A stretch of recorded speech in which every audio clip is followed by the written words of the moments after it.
নমস্কাৰ, মই পংকজে আপোনালোক সকলোকে পুনৰবাৰ মোৰ ইউটিউব চেনেল তথা ফেচবুক পেজ পংকজ শৃংখলা আন্তৰিকতাৰে স্বাগতম জনাই লৈ আনিছোঁ এই মুহূৰ্তত এক চাঞ্চল্যকৰ খবৰ। তো চাই থাকক সম্পূৰ্ণ ভিডিঅ'টো। আৰু যিসকলে নতুনকৈ বিল্ডিং ঘৰ বনাই আছে তেওঁলোকে এই ভিডিঅ'টো চোৱাটো অত্যন্ত প্ৰয়োজনীয়। কিয়নো আপোনালোকে যদি বিল্ডিং বনাই আছে আৰু সেই বিল্ডিঙৰ কাৰণে যি ছাদৰ ওপৰৰ যি চিক বা ৰড, সেই ৰড অন্তৰ্ধান হৈ থাকিব পাৰে আৰু আপুনি পৰিব পাৰে গভীৰ সমস্যাত। তো এনেধৰণৰ অনুৰূপ এক ঘটনা সংঘটিত হৈছে গোৱালপাৰা জিলাৰ ধূপধৰাত। চাই থাকক সম্পূৰ্ণ ভিডিঅ'টো, জনাই আছোঁ আপোনালোকক সবিশেষ তথ্যখিনি। দৃশ্যাংশটো হৈছে গোৱালপাৰা জিলাৰ ধূপধৰা আৰক্ষী থানাৰ অন্তৰ্গত কলিতাপাৰাৰ। আৰু এই কলিতাপাৰাৰ এটা ডেম্প আছে আৰু সেই ডেম্পতে এনেধৰণে কুইণ্টেলে যি চুৰি কৰা ৰড, সেই ৰড উদ্ধাৰ কৰা হৈছে। আৰু এই ৰডসমূহৰ ভিতৰত কেৱল বিল্ডিঙৰ ছাদৰ ওপৰৰ যি অৱশিষ্ট অংশ ৰডসমূহৰ, সেই ৰডসমূহেই নহয়, আপোনালোকে জানে যে 17 নম্বৰ ৰাষ্ট্ৰীয় ঘাইপথৰ সম্প্ৰসাৰণৰ কাম চলি আছে। সেই 17 নম্বৰ ৰাষ্ট্ৰীয় ঘাইপথৰ যি সম্প্ৰসাৰণৰ কাম, সেই কামত যি ব্যৱহাৰ কৰা হৈ আছে ৰডসমূহ, সেই ৰডসমূহ উদ্ধাৰ কৰা হৈছে এই ডেমটোত। পুনৰবাৰ জনাইছোঁ, গোৱালপাৰা জিলাৰ ধূপধৰা আৰক্ষী থানাৰ অন্তৰ্গত কলিতাপাৰাত থকা এটা ডেম্পত এনেধৰণে চুৰি হোৱা বৃহৎ পৰিমাণে বিল্ডিঙৰ যি অৱশিষ্ট ৰড আৰু 4 লেনৰ কামত ব্যৱহাৰ কৰা ৰড বৃহৎ পৰিমাণে উদ্ধাৰ হৈছে। ইতিমধ্যে এই ৰডসমূহ চুৰ কৰি যিজন ব্যক্তিয়ে এই ডেম্পটোত বিক্ৰী কৰিছিল, সেই চুৰজনক ইতিমধ্যে গ্ৰেপ্তাৰ কৰিবলৈ সক্ষম হৈছে। আৰু এই যি ঘটনা সংঘটিত কৰিছে, সেই যুৱকজনৰ নাম হৈছে শ্বাহিদুল ইছলাম। অৰিজিনেল ঘৰ জাগিৰোডত হয়, কিন্তু যুৱকজনে ধূপধৰা আৰক্ষী থানাৰ অন্তৰ্গত হাছৰাবুৰীত বিয়া পাতি হাছৰাবুৰীতে থাকিবলৈ লয় আৰু তাৰপিছতে এনেধৰণৰ চুৰিকাণ্ড সংঘটিত কৰি আহিছে জাহিদুল ইছলাম নামৰ জাগিৰোডৰ যুৱকজনৰ যি দৃশ্যাংশ বা যি ছবি সেয়া আছে, কিন্তু তাৰ পূৰ্বে দৃশ্যাংশসমূহ আপোনালোকক দেখুৱাই লৈছোঁ। কিদৰে এতিয়া একাংশ ডেম্পত এনেধৰণৰ চুৰি মাল লৈ বা চুৰি সামগ্ৰী ক্ৰয় কৰি আচলতে লাখে টকা উপাৰ্জন কৰিছে। এইজন হৈছে জাহিদুল ইছলাম। স্ক্ৰীণত আপোনালোকে দেখি আছে জাহিদুল ইছলামৰ অৰিজিনেল ঘৰ হৈছে জাগিৰোডত আৰু ইয়াত ধূপধৰা আৰক্ষী থানাৰ অন্তৰ্গত হাছৰাবুৰীত বিয়া পাতি ইয়াতে থাকিবলৈ লৈছে এইগৰাকী জাহিদুল ইছলামে। জাহিদুল ইছলামে দীৰ্ঘদিনৰ পৰা ধূপধৰাৰ যিসমূহ বিল্ডিং বনাই থকা হৈছে বা বজাৰ গৃহসমূহ বনাই থকা হৈছে, সেই গৃহসমূহৰ বিল্ডিঙৰ ছাদৰ যি অৱশিষ্ট ৰড, সেই ৰডসমূহে কাটি লৈ আনে আৰু সেই ডেমটোত বিক্ৰী কৰে।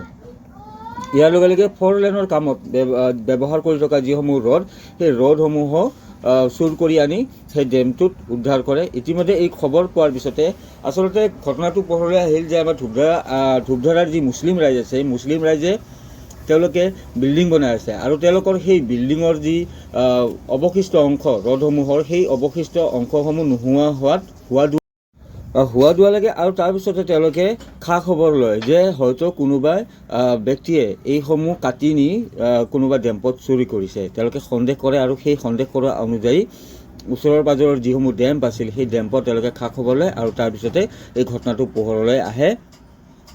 আৰু ইয়াৰ আৰু জাহিদুল ইছলাম নামৰ এইজন যুৱক জড়িত হৈ আছে বুলি পোহৰলৈ আহে। জাহিদুল ইছলামক ইতিমধ্যে গ্ৰেপ্তাৰ কৰিছে আৰক্ষীয়ে আৰু দুজন পলায়ন কৰি আছিল, সেই দুজনৰো সন্ধান কৰি আছে আৰক্ষীয়ে।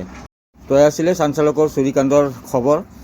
বকত এখন খেল অনুষ্ঠিত হৈছে, অহা 31 জানুৱাৰীত অনুষ্ঠিত হ'ব খেলখন। তো সেই খেলখনৰ যদি টিকেট আপোনালোকে মোৰ পৰা ল'ব বিচাৰে তেন্তে স্ক্ৰীণত নাম্বাৰটো দিছোঁ, সেই নাম্বাৰটোত আপোনালোকে মোক হোৱাটছএপত একোটাকৈ মেছেজ দি দিব। কেইখন টিকেট লাগে সেই কথাটো উল্লেখ কৰি মোক হোৱাটছএপত মেছেজ দি দিব, তাৰপিছতে টিকেট ল'ব পাৰিব আপোনালোকে। সবিশেষ মই জনাই আছোঁ, টিকেটৰ মূল্য মাত্ৰ 100 টকা আৰু 31 জানুৱাৰীত অনুষ্ঠিত হ'বলগীয়া আছে এই বৃহৎ উপহাৰ গোপনৰ খেলখন, য'ত আল্ট্ৰা বাছ সহ আছে কেইবাখনো বিলাসী 4চকীয়া বাহন, আছে 2চকীয়া বাহনো। মন্তব্য আছে এই ঘটনা সম্পৰ্কত, চুৰিকাণ্ডৰ সম্পৰ্কত, সেয়া শুনাইছোঁ আপোনালোকক। আজি আমি ৰাতিপুৱাই গম পালোঁ, আমাৰ প্ৰথমতে আমি গম পালোঁ ধূপধৰা মুছলিম ৰাইজৰ নিৰ্মিত বিল্ডিং এটাত ৰড কিছু কাটি মানে কোনোবা চুৰে লৈ যাবলৈ আমি গম পাই তাৰপিছত বিচাৰ খোচাৰ কৰোঁতে আমি চুৰ দুজনকো পালোঁ, এজন পলাইছে, এজনক পালোঁ। নামটো কিবা জাহিদুল নাম বুলি গম পালোঁ, জাগিৰোডৰ মানুহ। ইয়াতে ওচৰতে বিয়া পাতি ইয়াতে বসবাস কৰা বুলিও গম পালোঁ।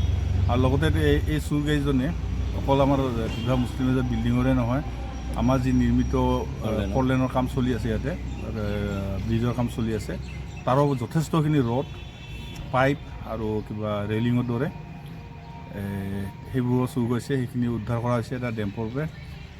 গতিকে এই চুৰি কাণ্ডৰ লগতে আমি এটা প্ৰশাসনক অনুৰোধ ইতিমধ্যে জনাইছোঁ আৰু আমি আগলৈও জনাম। এই ডেম যিখিনি আছে সেইখিনি অবৈধভাৱে তেখেতসকলে চুৰি যথেষ্টখিনি লোহাৰ সামগ্ৰী চুৰি তেখেতসকলে কিনি বিক্ৰী কৰি আছে। গতিকে আমি প্ৰশাসনক অনুৰোধ জনাইছোঁ যেন এই ডেমসমূহ বন্ধ কৰে, কাৰণ ইয়াৰ জৰিয়তে চুৰি কাৰ্যটো চলি আছে আৰু এইবোৰ কামৰ জৰিয়তে আমাৰ নামখিনিও বদনাম হয়, কাৰণ ইয়াতে ফ'ৰলেনৰ কাম চলি আছে, আমাৰে ব্ৰিজখন আমাৰে হ'ব, ৰাস্তা কাম যি হৈছে আমাৰে হ'ব, তাৰে যদি ৰ'ড শ্ব'ড চুৰ কৰে এইটো আচলতে খুবেই দুখজনক ঘটনা। আৰু গতিকে আমি চুৰখিনি যিখিনি কৰায়ত্ব কৰিছে তেখেতলোকক কঠোৰ শাস্তি দিবৰ কাৰণে আমি প্ৰশাসনক অনুৰোধ জনাইছোঁ আৰু লগতে প্ৰশাসনক আমি পুনৰবাৰ অনুৰোধ জনাইছোঁ আপোনাৰ। তো ইতিমধ্যে আপোনালোকে শুনিলে কি ধৰণে চুৰিকাণ্ড সংগঠিত কৰি আহিছিল জাহিদুল ইছলামে আৰু কিদৰে ক্ষতিগ্ৰস্ত কৰিছে একাংশ পৰিয়ালক, সেই কথাটো আপোনালোকে জানিলে। এতিয়া দেখুৱাইছোঁ আপোনালোকক বকত অহা 31 জানুৱাৰীত যি খেল অনুষ্ঠিত হ'বলৈ গৈ আছে দক্ষিণ কামৰূপ বৈদিক সনাতন ব্ৰহ্ম ধৰ্ম সমাজৰ মন্দিৰ নিৰ্মাণৰ সাহায্যাৰ্থে সেই উপাৰ গোপন খেলখনৰ বিষয়ে আপোনালোকক জনাই আছোঁ।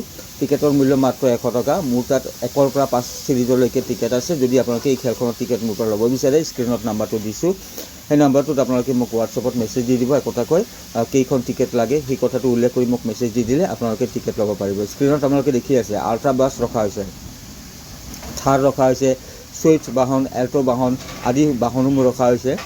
তো পলম নকৰিব, যদি আপোনালোকে এই ভোগালী বিহুৰ প্ৰাকখনত এনেধৰণে ভাগ্য পৰীক্ষা কৰি চাব বিচাৰে তেন্তে মোক হোৱাটছএপত মেছেজ দি দিব একোটাকৈ, তাৰপিছতে টিকেট ল'ব পাৰিব আপোনালোকে মোৰ পৰা।